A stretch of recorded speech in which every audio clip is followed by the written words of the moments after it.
Kamu pikir aplikasi pinjaman online itu bantu orang susah? Salah besar. Justru mereka bisa bikin kamu semakin miskin. Bahkan sebelum sadar, kamu lagi ditipu. Lucunya, orang yang paling sering nyebut, "Gue cuma pinjem dikit kok." Itu yang akhirnya tenggelam pelan-pelan tanpa sadar. Lo nggak harus ngutang buat jadi korban. Kadang lo cukup install aplikasinya aja. Gue punya temen, namanya Rani. Kerjanya di kantor startup, gajinya lumayan, 6 juta sebulan. Awalnya cuma pinjem 300.000 lewat aplikasi, buat jaga-jaga. Katanya sih daripada ribet minjem ke temen. Tapi lo tahu nggak? 3 bulan kemudian, dia punya 7 aplikasi pinjaman di HP-nya. Setiap kali notifikasi bunyi, dia langsung panik. Sampai-sampai nomor keluarganya dihubungin, dikirain dia kabur dari hutang. Yang lebih miris, Rani bukan orang yang malas. Dia cuma percaya sama iklan yang bilang cepat cair, bunga rendah, tanpa ribet. Padahal ribetnya baru mulai setelah uangnya cair. Masalahnya bukan cuma di Rani. Sekarang banyak banget anak muda yang ngerasa aplikasi fintech itu solusi. Padahal cuma jebakan yang dibungkus rapi. Gue yakin lo juga pernah lihat iklan kayak gini. Cuma butuh KTP, uang langsung cair. Pinjam 1 juta, bayar cuma 1.050.000. Kedengarannya kecil kan? Tapi lo tahu nggak? Bunga 5% itu bisa jadi lebih dari 100% setahun. Kalau lo terus minjem buat nutupin pinjaman lain. Dan yang paling bahaya, mereka gak cuma jual uang. Mereka jual rasa aman palsu. Kayak lo dikasih payung waktu hujan, tapi payungnya bocor di tengah jalan. Tapi tunggu dulu, kalau fintech itu seburuk itu, kenapa masih banyak yang pakai? Jawabannya simpel, karena mereka ngerti banget cara kerja otak kita. Mereka tahu manusia itu gampang panik waktu butuh uang. Dan di saat panik, kita berhenti mikir. Lo lihat deh, desain aplikasinya dibuat lucu. Warnanya cerah, pakai kata instan, mudah, dan aman. Semua itu bukan kebetulan. Itu psikologi. Mereka bikin lo merasa seolah-olah mereka penyelamat.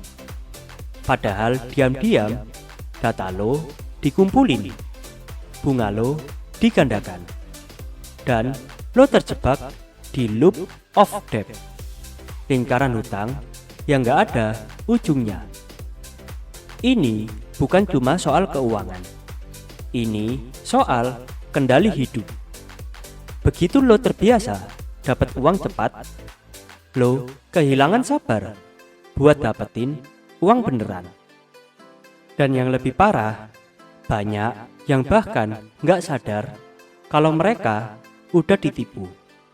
Gimana bisa? Ada satu cowok namanya Dimas, kerja di retail, penghasilannya 4,5 juta. Dia cuma pengen bantu orang tua di kampung. Jadi ambil pinjaman online 500.000. Tapi karena telat bayar 2 hari, bunganya naik menjadi 50.000. Besoknya naik lagi. Terus, dan terus. Akhirnya Dimas pinjam dari aplikasi lain buat nutup yang pertama. Dan gitu aja muter. Sampai suatu titik, HP-nya rusak. Dan dia takut beli HP baru karena takut aplikasinya gak bisa diakses buat bayar. Dia literally hidup dalam ketakutan digital. Dan lo tahu apa yang bikin gue sedih? Banyak orang kayak Dimas yang ngerasa itu salah mereka sendiri. Padahal sistemnya emang dirancang biar lo gagal. Sekarang kalau lo ngerasa udah kejebak fintech, tenang dulu. Masih bisa diselamatkan asal lo tahu 5 ciri dan cara keluarnya. Ciri yang pertama, bunga dan biaya yang gak transparan. Kalau lo gak bisa nemuin info bunga, biaya keterlambatan, atau total cicilan dari awal, itu udah red flag.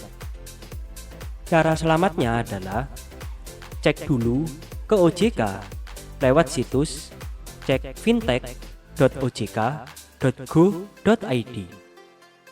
Ciri yang kedua, mereka minta akses ke kontak dan galeri HP lo.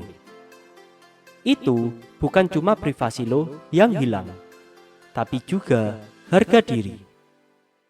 Cara selamatnya adalah uninstall, ganti password, lapor ke aduan konsumen OJK atau Kominfo.